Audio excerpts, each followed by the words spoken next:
die vraag vra vanmôre en ek wil dit met jou deel. Die vraag is, waarmee hou jy jou besig? Jy weet, ek het myself bevind en ek praat oor verhoudings in dieselfde opsig, dat wanneer die liefde in 'n verhouding gaan, raak jy eksklusief. As goed is, ek sien nou gereeld mans en vrouens voor my sit en dis nou maar, julle sal onthou, wat het ek altyd gesê, wat is die nommer 1 kwessie geestelik waarmee mense struikel, is nommer 1 is wat? Wat het ons gesê? Sarel, jy's reg, wat het jy gesê? Finansies. Nommer 2, julle sal nie glo nie. Jou huwelik. Nommer 3, jou kinders. Nommer 4, jou gesondheid. Dis die 4 belangrikstes. En dan kan ons ingooi. 5, jy. So wat gebeur? Die oomblik as jy eksklusief raak, wat wil ek eintlik vir jou sê? Jou liefde is besig om te kwyn. Vanmôre se boodskap, jou liggie is besig om uit te doof. Wat sê Johannes? Hy sê die Here verskyn aan hom, hy skryf die brief vir die gemeente van Thyatira. Hy sê, ek het dit teen julle. Julle het julle eerste liefde wat? Verlaat. Die ander vertaling sê, julle voel nie meer oor my soos wat julle aan die begin gevoel het nie. Ek wil vandag vir jou sê, as jy wil weet of jou huwelik of jou verhouding met jou kinders of wat 'n kans het, moet ek vir jou sê, die sleutel is, as jy vir hulle liewer nou is as wat jy was toe jy gesê het ja, het jou verhouding 'n kans. But if you're exclusive, you can't say yes. As daar goed is, meneer, op jou foontjie wat jou vrou nie mag lees nie, het jy moeilikheid. As daar dinge is, mevrou, wat jy koop sonder om vir pappa te vra, is dit okay. If you are one, then you are in agreement. If you're not in agreement, you are not one anymore. Then you're the odd one. Handelinge 17, vers 24. Ek is al net een preek wat ek agter is. So, Handelinge 17, vers 24. Die God wat die wêreld gemaak het en alles wat daarin is, hy wat die Here van hemel en aarde is, woon nie in tempels met hande gemaak nie. Julle? Wat beteken dit as hy nie in tempels woon met hande gemaak nie? Hierdie gebou.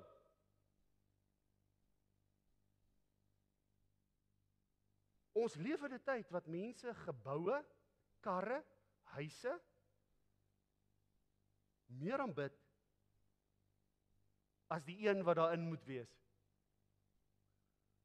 Ek en my huis, ons sal die Here dien, maar dan moet hy daar wees.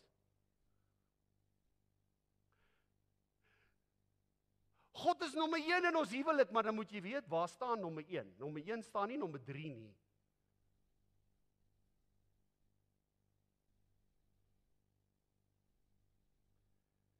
Hy woon nie in tempels met hande gemaak nie. Ook word hy nie deur mense hande gedien, asof hy aan iets 'n behoefte het nie. Ek en jy, ons doen nie wat ons doen omdat ons glo die Here het jou nodig nie. Jy het hom nodig, jy het nodig om nader aan hom te kom. En wanneer jy by die Here hoor, wil jy iets vir hom doen. Hoekom? Want jy het 'n verpligting teenoor sy liggaam.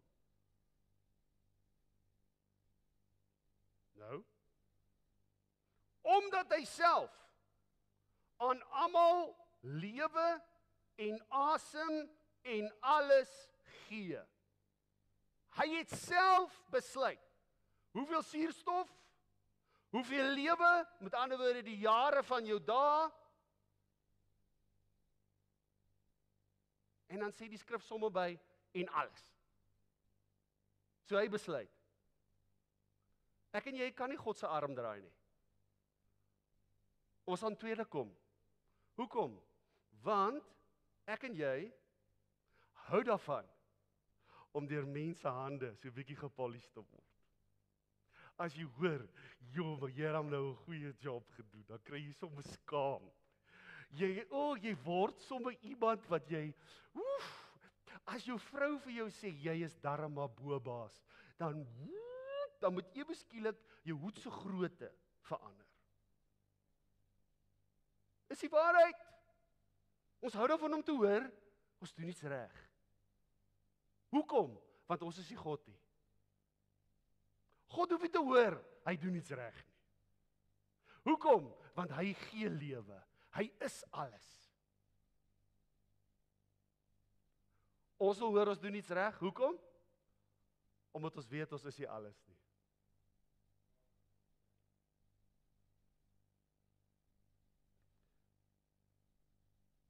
Wat is die grootste rede hoekom paartjies sukkel? Is die woorde. Hy is nie meer lief vir my nie. Ek voel nie meer oor hom dieselfde nie. Nou, hoe het jy gevoel? As 'n mens lief is vir iets of iemand, dan gee jy ongeag vir daai persoon. Of hulle 20 kilos bykry, Robert, en of hulle 20 kilos verloor, en of hulle werk en of hulle nie werk nie, of hulle 'n fiets trap en of hulle 'n Ferrari ry, as jy sê jy's lief, dan kyk jy anders. Jy kyk met oë om aan te vul en nie af te breek nie. So, hy het, hierdie God, uit een bloed al die nasies van die mensdom gemaak, om oor die hele aarde te woon. Een bloed al die nasies om oor die hele aarde te woon, terwyl hy vooraf bepaalde tye en grense van hulle woonplek vasgestel het, sodat hulle die Here kon soek, of hulle hom miskien kon aanraak en vind, al is hy nie ver van elkeen van ons nie. Want in hom lewe ons, beweeg ons en is ons, so sommige van julle digters ook gesê het, ons is ook sy geslag. Daar's 'n woordjie wat vers 27 mee begin, en dis die woordjie sodat. En as ek en jy nie vandag daai sodat verstaan nie, gaan ons frustreerd raak met ons omstandighede en ons gaan vingers wys na almal behalwe onsself.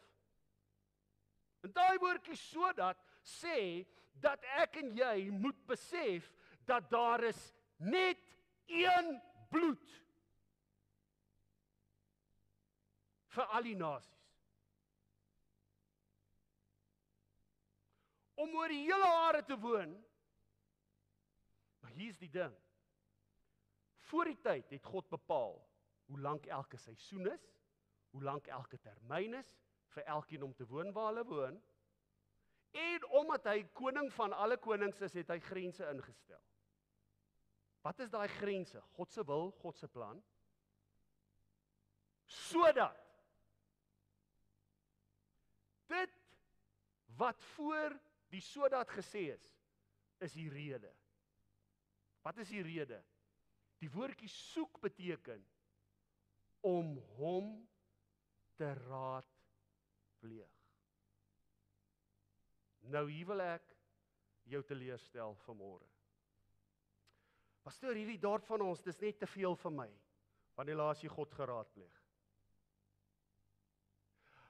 God het jou geplaas in 'n plek, 'n gebied, 'n tyd, 'n seisoen, sodat jy hom moet raadpleeg. Eerste. Wie weet, as jy op 'n beter plek was, as jy nader aan die see was, as jy dalk gedink jy's in die hemel, dan het jy nie nodig gehad om hom te raadpleeg nie. As jy al die geld gehad het wat jy moet hê, sou jy hom minder geraadpleeg het. As jy 'n man van groter statuur was, meer besit het, hoe weet jy sou hom geraadpleeg het? Hier's die ander kant ook. Baie mense het vandag goed, en nog steeds raadpleeg hulle nie die Here nie, en dis die vraag in ons samelewing. Hoe raadpleeg daai man wat al daai goed het, die Here? Ons hoor aan hoe praat hy. Ons hoor dan, ons sien dan, ons ervaar dan hoe hy met sy gesin, hoe sy met haar gesin, hoe hulle met die mense by die skool praat wat vir hulle kinders skool gee, hoe hulle al hierdie goeders doen. Ons ervaar dit. Hoe kan dit dan wees dat hierdie mense God raadpleeg? Die kort antwoord is, hulle het wat hulle gekry het, nie as gevolg van God gekry nie. Daarom raadpleeg jy kundige mense as dit kom by dit wat in jou beursie is. Glo ek. Maar hoekom kan ons nie die Here raadpleeg?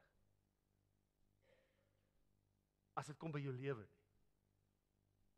Hoekom is ons op 'n plek wat ons die Here net as 'n noodwiel het?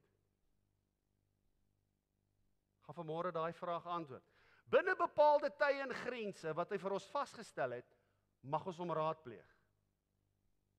Ek kan nie, as ek in 13 of op 13 Buchanan straat Lichtenburg bly, kan ek nie vir my buurman sê, hoe moet hy sy tuin nat maak? Ai, nou kyk my buurman vir my so. Kom ons maak dit aan hierdie kant, nie aan daai kant nie. Maar, hoekom? Dit het niks met my uit te waai nie. Is van my grond af. As sy gras dit nie maak nie, kan ek slegs reageer as hy my vra. Maar hier is die ander kant, as ek op die grense van my erf is, Lichtenburg Kruisgemeente se erf, dan hoef ek nie toestemming te vra nie. Hier is die probleem. Ons vra nog steeds toestemming vir goed wat binne ons grense is, om autoriteit lankal oor te hê. As jy nou nog nie weet waar die kraan vir jou tuin se nat maak op jou erf is nie, wat sê jy eintlik? 10-1 hier jy, en jy tog nie gesag geneem om te draai nie. So, ons sal hom vind, sy wil, sy plan, hoe lank ons dit verstaan.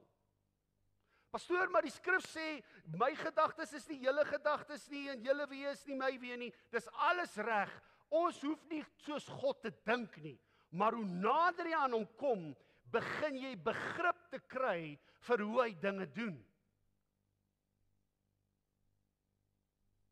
Jy begin begrip te kry. Jy begin aanvaar. Hoekom? Want jy weet, die lewe asem, alles kom van hom af. So, hoe groot is jou tuin? Weet jy, by die huis? Van julle dalk nie 'n tuin nie, ek moet dalk vra, hoe groot is die grond waarop jy woon? Tot waar is die grense van jou erf? Weet julle daar is sulke goed? Party van ons sit mure op, nie op die grens van jou erf nie, binne jou erf. Want jy weet nie tot waar is jou grense nie, jy verloor eintlik grond. Maar, nou moet ons ook van mekaar sê, as jy die muur moet opsit tot waar jou erf gaan, sluit dit dalk 'n stuk grond in, wat jy nie wil bewerk nie.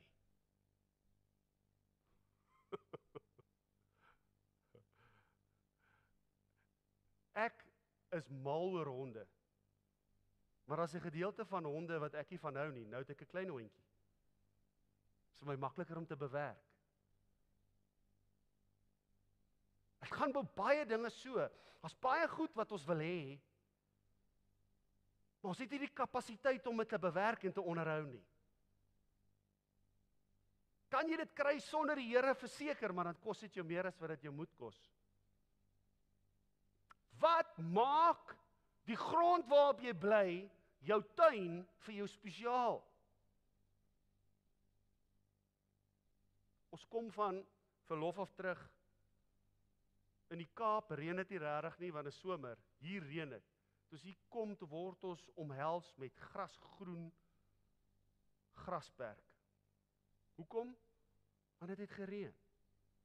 So kom ons sien die dam, die water het al in die straat ingeloop 'n paar keer.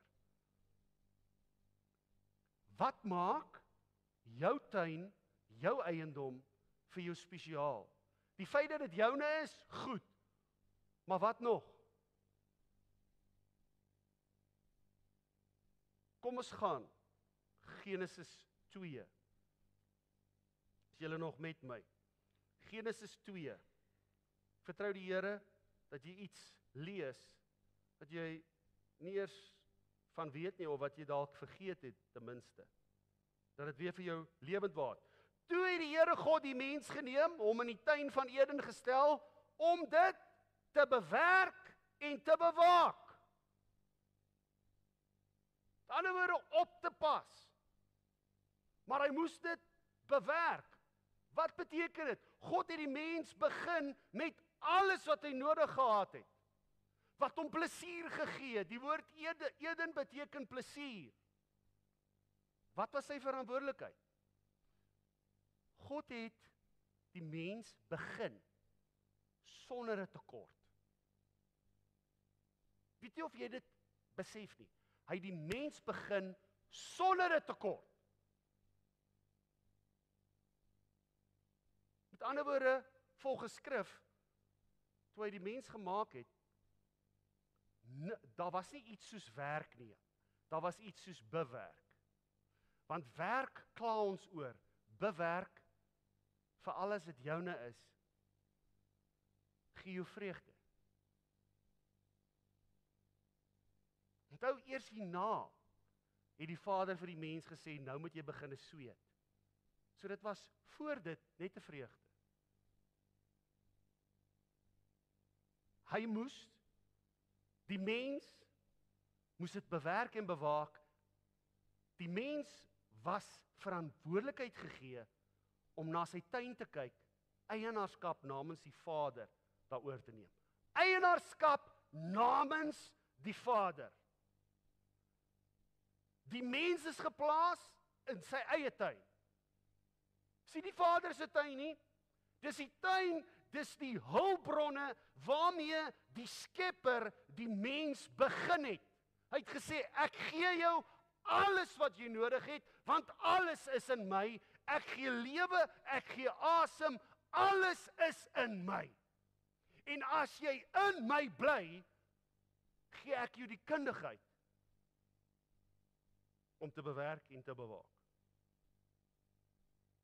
Wie van julle weet dat iemand, daar's baie mense wat dit sê, as jy geniet wat jy doen, dan werk jy vir geen dag in jou lewe nie.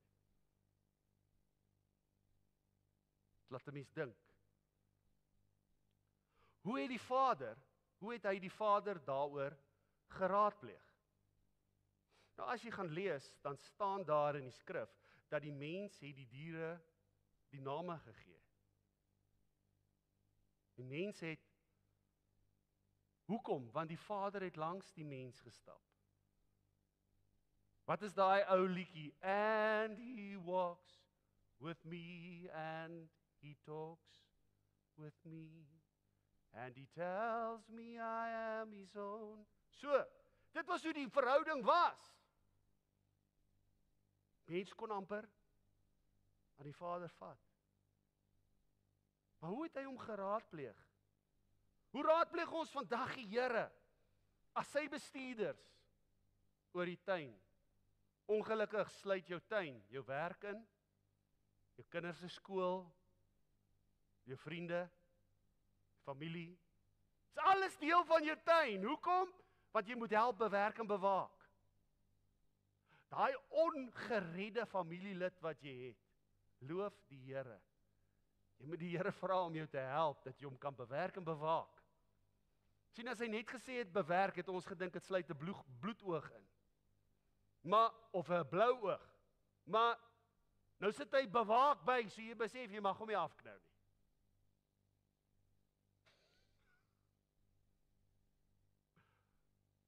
Is julle met my? Ons het 'n ding as dit net bewerk is.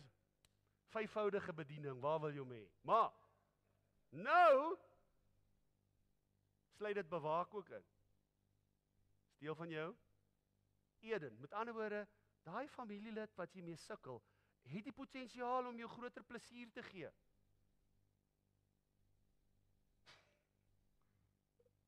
Want julle se oë is nou vir my baie groot. Ja, dit is hoe dit werk. Bloed is bloed. Maar in elk geval. So, waarmee hou ons dan onsself besig? Is iets om aan te dink. Waarmee was die mens bekleed tot voor die sondeval? Ons hoor, as ons prentjies van Adam en Eva sien, dan sien ons met alle respek, want dis die kinderbybel ook, 2 mense wat hulle bedek met vyeblare. Kom aan, moenie so geestelik wees. Het jy nog nie 'n kinderbybel? Die skrif sê, hulle het eers besef hulle is naak, na wat? Nadat hulle van die vrug geëet het. So wat was hulle voor dit? Het jy al daaraan gedink? Hulle was bekleed. Maar met wat? Ek gee jou 'n wenk, 'n leidraad. Hulle het naby aan die Here geleef. Hulle was bekleed met die teenwoordigheid van die Vader. Wat beteken dit, pastoor? Sy heerlikheid, sy geregtigheid. Orals waar die Here se teenwoordigheid is, skyn wat? 'n lig. Hulle was bekleed met sy teenwoordigheid, sy lig. Sy heerlikheid is sy natuur. Sy geregtigheid is sy manier. Want hulle was naby genoeg aan hom. Nou, soos die Joodse rabbies en goed dit verduidelik, maak dit soveel sin. Orals in die Bybel, lees bietjie in Openbaring, as God jou bekleed, bekleed hy jou met heerlikheid, geregtigheid, heiligheid. So wat wil ons van mekaar sê? Hulle het nie geweet iets soos naak eers bestaan nie. Totdat, wat gebeur het?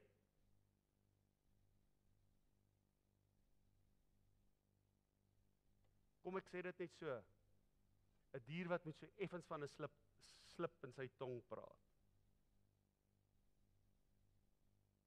Sy heerlikheid, sy natuur, sy krag, sy lig, totdat, wat het gebeur? Hulle praat van die slang wat listiger was as al die diere van die veld, wat die Here God gemaak het. Hy sê vir die vrou, is dit ook so dat God gesê het, julle mag nie eet van al die bome van die tuin nie? Volgende week gaan ek verder praat, maar die Satan weet meer van die tuin as die vrou. Daar was nie net een boom waarvan die mens nie mag geëet het nie, daar was 2. Satan weet klaar van die ander een. Die mens het nog nie ver genoeg in sy tuin geloop, om te besef wat al die moets en die moenies is. Nou het ek jou nuuskierig. Moenie dit mis nie. Volgende week gaan ons verder daaroor. Maar nou sê hy, is dit ook so dat God gesê het, julle mag nie eet van al die bome van die tuin? En die vrou antwoord die slang, van die vrugte van die bome in die tuin mag ons eet, maar van die vrugte van die boom in die middel van die tuin, het God gesê, julle mag daarvan nie eet nie, en dit nie aanroer nie, anders sal julle sterwe. Toe sê die slang vir die vrou, julle sal gewis nie sterwe nie, maar God weet dat as julle daarvan eet, julle oë sal oopgaan, sodat julle soos God sal wees, deur goed en kwaad te ken. Toe sien die vrou dat die boom goed was om van te eet, en dat hy 'n lus was vir die oë. Hoor mooi, as jy jou vlees onder beheer kan kry, gaan jy nie sondig nie. So, ja, 'n boom wat 'n mens kan begeer om verstand te kry, en sy neem van sy vrugte en eet, en gee ook haar man by haar, en hy het geëet. Toe gaan albei se oë oop. Ons dink, as jou oë oop gaan, is altyd 'n 'n slegte ding, 'n goeie ding. Nee, kyk mooi. As jou oë oop gaan, die Here wil nie hê ons moet alles sien soos wat dit is nie. Hy wil hê ons moet deur die oë van geloof kyk. Dit beteken, wat sê geloof? Hy sê, geloof is 'n vaste vertroue in die dinge wat ons nie kan sien nie. So dit beteken, ons oë vir realiteite, is dit oop, as ons in geloof is? Nee.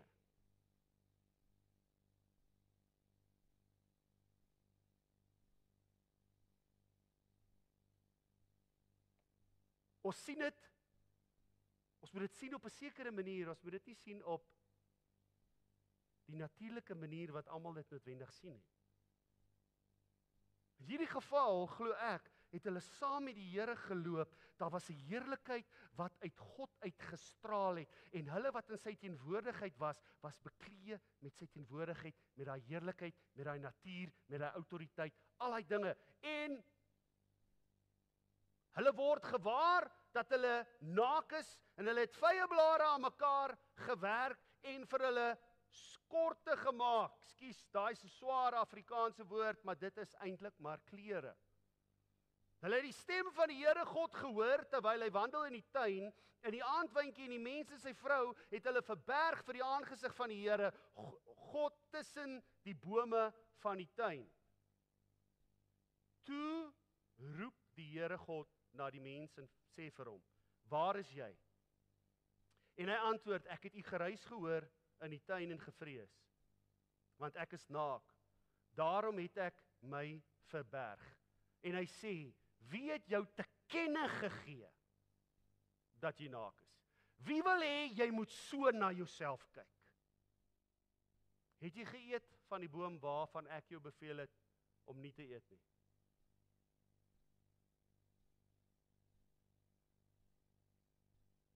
Voorheen was die mens se fokus net God se plan en sy woorde.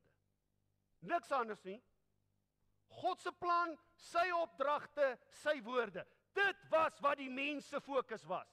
Totdat hulle met die verkeerde dinge begin besig raak het.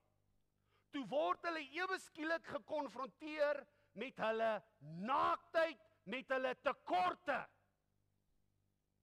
Wie het jou te kenne gegee dat jy naak is? Wie wil hê jy moet so na jouself kyk? Een wat jou verlei het om besig te raak met dit waarmee jy nie moes besig wees nie. Sonder my is jy naak. Met my is jy aangetrek met wat jy nodig het.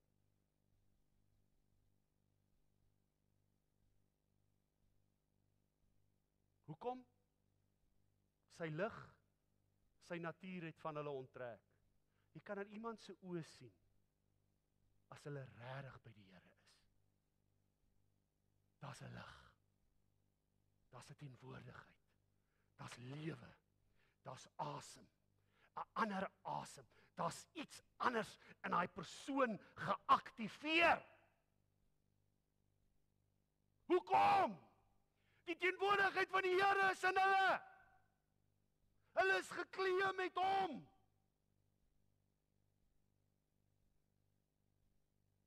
Baie mense praat,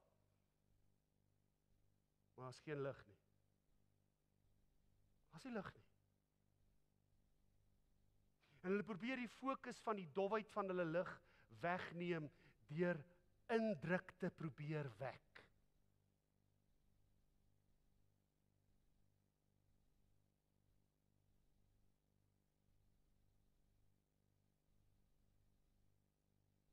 Kyk daai prentjie. Wat het gebeur? Die mens, hy het homself gekamoufleer. Hoekom? Sy naaktheid het hy gedink is vir God ook naaktheid.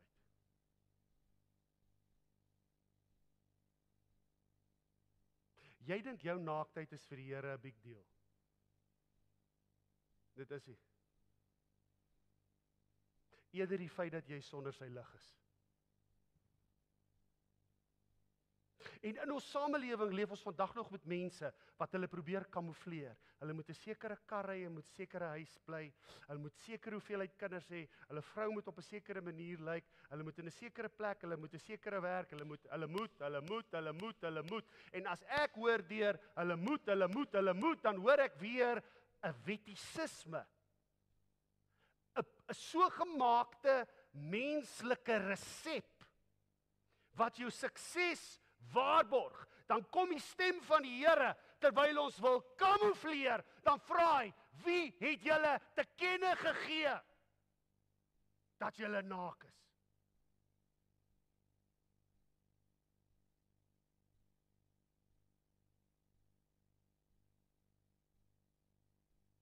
Wat besluit hulle toe? Vers 8. Hulle kamoufleer hulle self.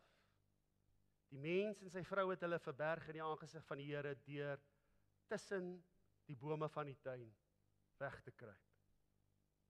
Hoe lyk jou bome van jou lewe wat tussen jy jouself wegsteek? Daai selfregverdiging.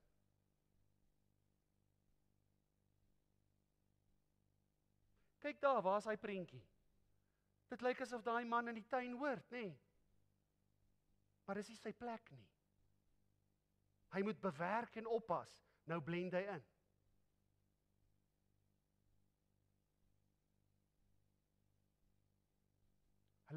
Hulle kruip agter verskonings weg. Hulle kruip agter verskonings weg. Die mense antwoord, die vrou wat U my gegee het, ewe skielik, wie se skuld is dit nou? Dis nou God se skuld. Hulle lig, hulle heerlikheid is weg, maar dis nie nou, hulle vat die verantwoordelikheid nie, hulle blend eerder in. Hoe blend hulle in? Almal het verskonings oor hoekom hulle nie in die Here se teenwoordigheid kan tyd spandeer nie. Mense kan nie vroeër opstaan nie.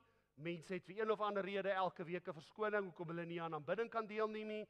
Mense het 'n verskoning oor hoekom hulle nie die Here se deel moet gee soos wat hulle moet nie, want dis deel van aanbidding. En op die einde van die dag, wie het jou gemaak?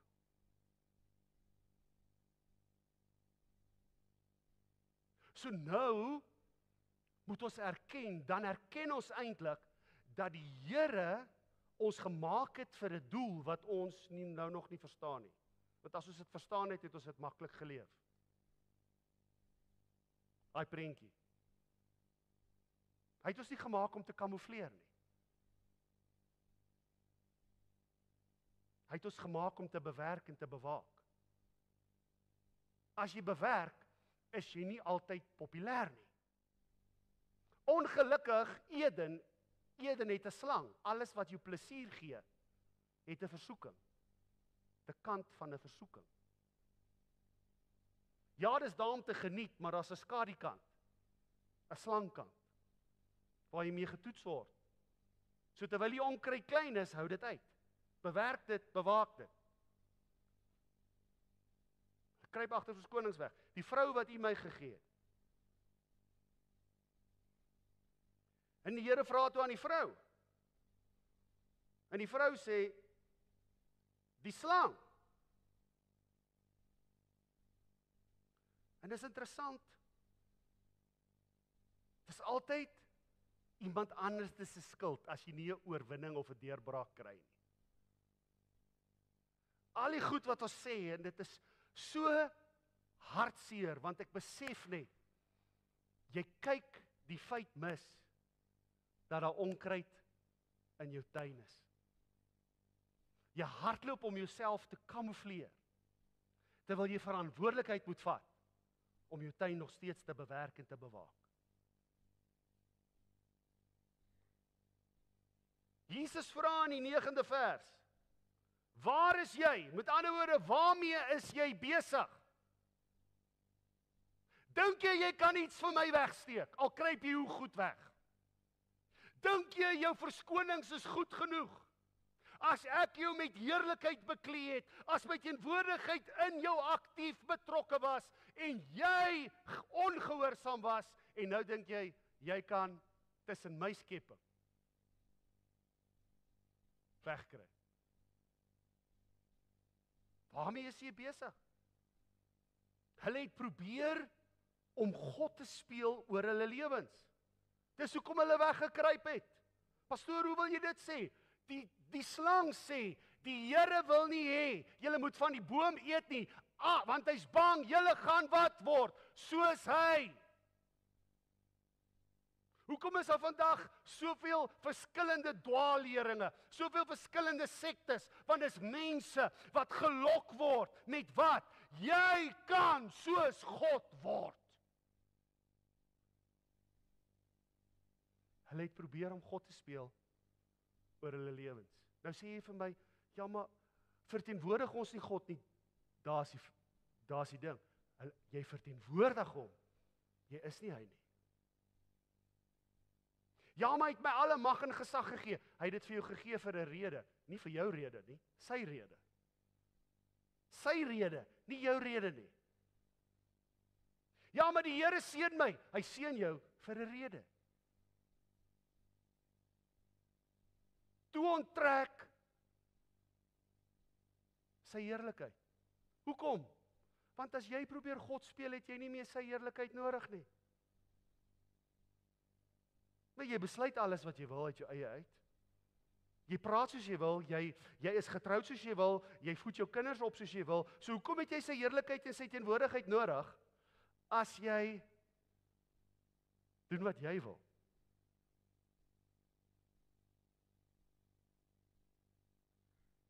Ewe skielik vul hulle nie meer, kan hy hulle nie meer aanvul nie. En hulle, volgens hulle, kan hulle kamoufleer met die res van die bome. Ewe skielik, as die Here nie meer ons sin gee nie, wat maak ons? Ons kamoufleer.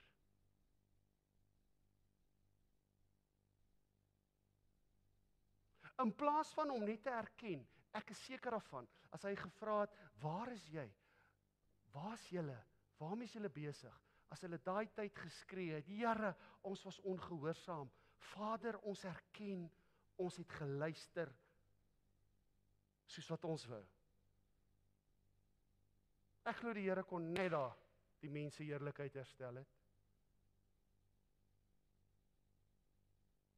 Maar tot vandag toe nog, wanneer die Here nie ons sin wil gee nie, dan kamoufleer ons. Allerhande verskonings wat die mensdom ook het. In plaas van om net te erken dat hulle ongehoorsaam was, wil hulle toe eerder die Vader die skuld gee. En ek wil hierdie diens afsluit vanmôre, en ek wil hê julle moet almal julle oë toemaak, en ek praat vandag met jou direk.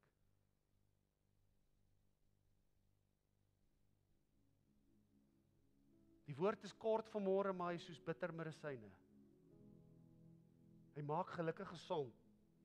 Hy proe nie lekker nie, maar hy maak gelukkig gesond.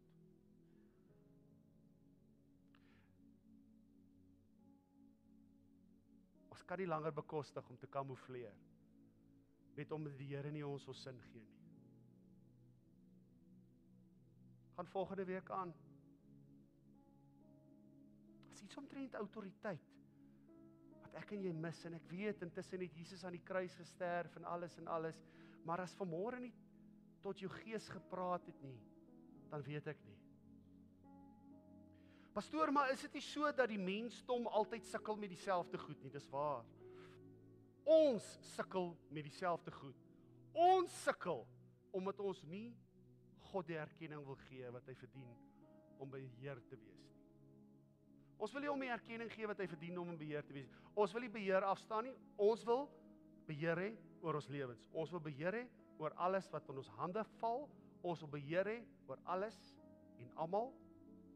En dan as ons die Here nodig het, dan vra ons hom vir hulp. Terwyl, as ek die skrif reg verstaan, sê die skrif eintlik, raadpleeg die Here voordat jy besluit. Raadpleeg die Here voordat jy besluit.